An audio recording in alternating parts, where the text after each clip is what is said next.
नाशिकच्या खड्ड्यांविरोधात ठाकरेंच्या शिवसेनेचा जनआक्रोश मोर्चा आहे। शालिमारपासून राजीव गांधी भवनापर्यंत जनआक्रोश मोर्चा काढण्यात आला होता। खासदार संजय राऊतांच्या नेतृत्वात हे आंदोलन करण्यात आले।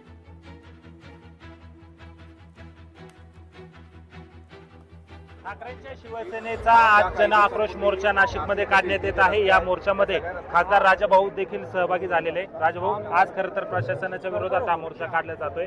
खड्ड्यांमुळे आतापर्यंत 6 ते 7 लोकांचा दुर्दैवी मृत्यू झालेला आहे। काय नेमक्या भावना आहेत? प्रशासनाला काय जाब विचारणार आहात? नाही, प्रशासनाला याच्या आधी सुद्धा आम्ही बऱ्याच वेळा मी 2-3 वेळा पत्र लिहिले, माननीय मुख्यमंत्र्यांना सुद्धा मी मेल केला होता की कामं चालू आहेत, कुंभमेळा आहे, सर्वांनाच माहिती आहे। शहराचा चेहरा मोहरा बदलायला पाहिजे, बदलेल ही अपेक्षा आहे।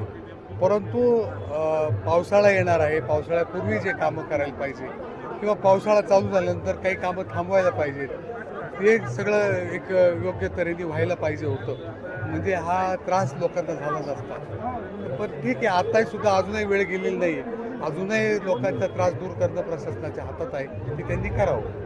आपण महापालिकेला पत्र देखील दिलेलं होतं की नाशिकमधले रस्ते हे खरं तर शेतात नांगरल्यासारखे खोदून ठेवलेले, तरी देखील प्रशासनाने ते मनावर नाही। माझ्यावर तेव्हा टीकाही झाली होती की विरोधाकरता विरोध करतायत आणि नको ती टीका करतायत। विकास आहे तो होणार, विकास व्हायलाच पाहिजे, आमचंही काही म्हणणं नाहीये।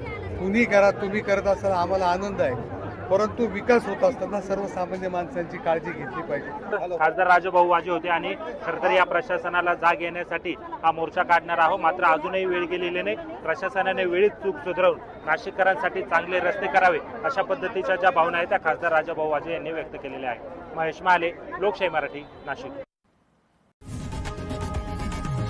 लोकशाही मराठी ऐका, पहा, जागरूक रहा।